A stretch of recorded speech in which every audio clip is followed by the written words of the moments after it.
Hey guys, it's Shashank here. You are now listening to my podcast, Tackling the World, designed to bridge the political divide by bringing people together to discuss the important topics affecting our daily lives.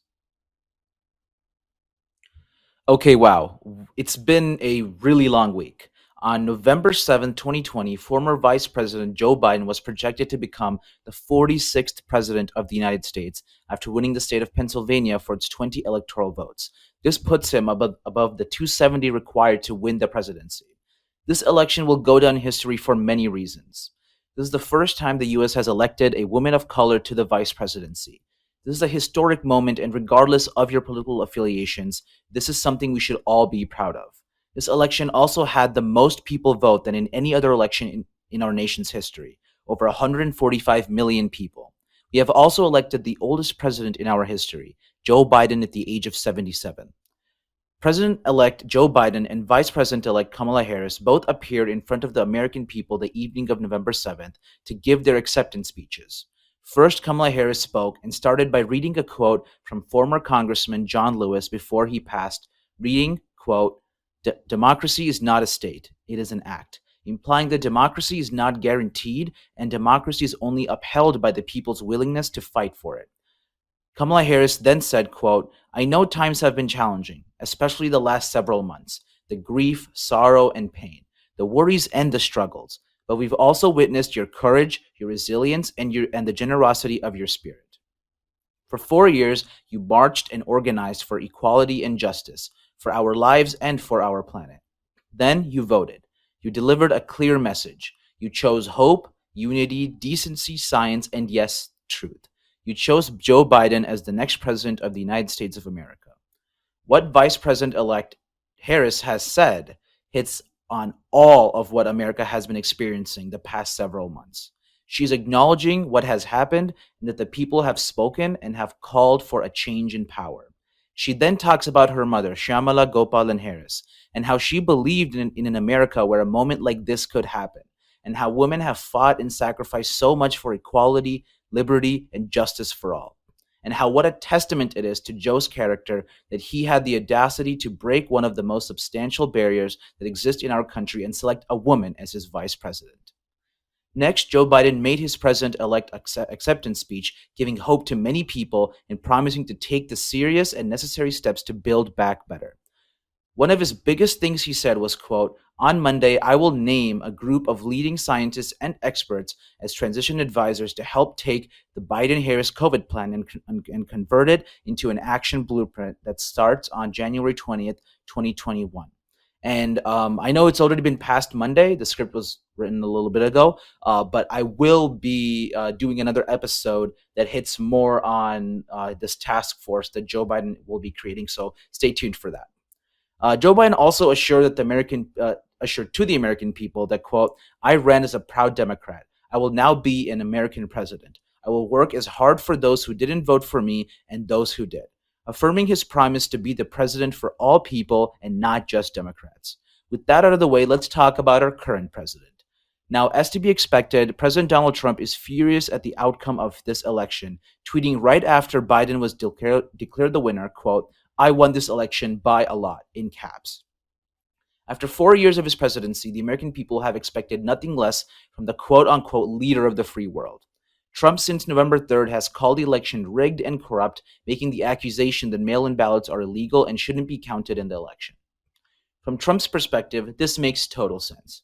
A majority of people who sent in mail-in ballots are Biden voters, and a majority of people who voted in person are Trump voters, which is why he is trying to delegitimize the election by calling mail-in ballots illegal, even though he's used them in the past to vote himself.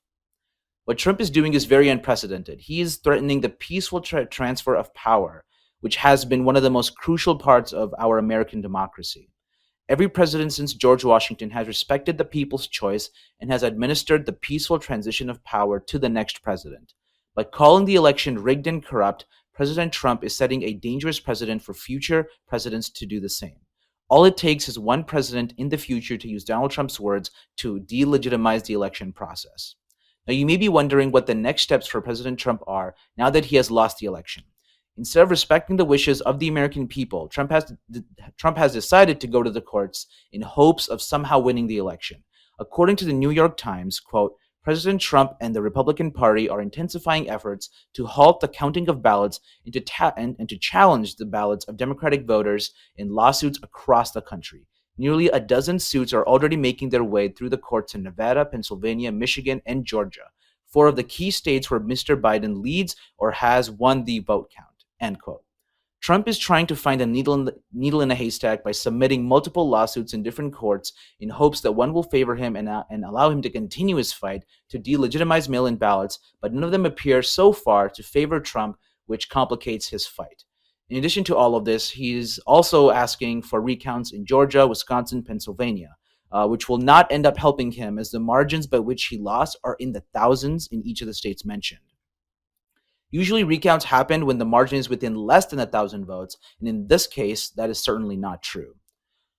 And finally, I mean, what has happened has happened. I mean, no matter who has won this election at the end of the day, what matters is that the American people stop creating divides with each other and come closer together in order to solve the many issues we face today. I mean, that is why I'm asking for all of you, everybody who is listening in today, no matter if you're a Democrat, Republican, Independent, or if you have any other political affiliations that I have not mentioned, that you respect the election process and now focus on making sure that your voice is heard no matter which side of the aisle you are on. At the end of the day, whoever is elected president, that person is the president of the entire nation and not just their political base. So if your candidate lost the election, what I suggest is that you go and make sure you plead to your representatives, you plead to your president to make sure that what you want is implemented, no matter what that may be. So at the end of the day, if Joe Biden is in fact the president-elect, which many news sources have called, he is the president of the entire nation. So he has promised to be the president of the entire nation. So we should all respect that and go ahead with that and make sure that we hold him accountable. That's bad. Reset.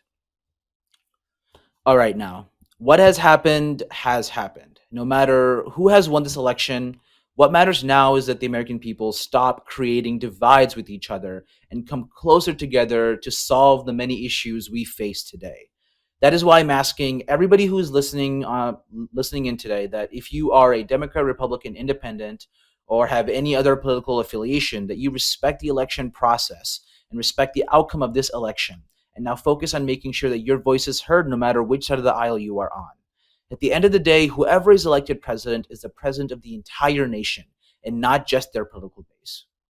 With that, I would like to thank all of you for listening to today's episode. It's been a crazy week and there's a ton of information and news to get through. So be on the lookout for more information on the election and transition process for both President Trump and President-elect Joe Biden. Thank you once again so much for listening in, and I'll catch you guys all later in the next one.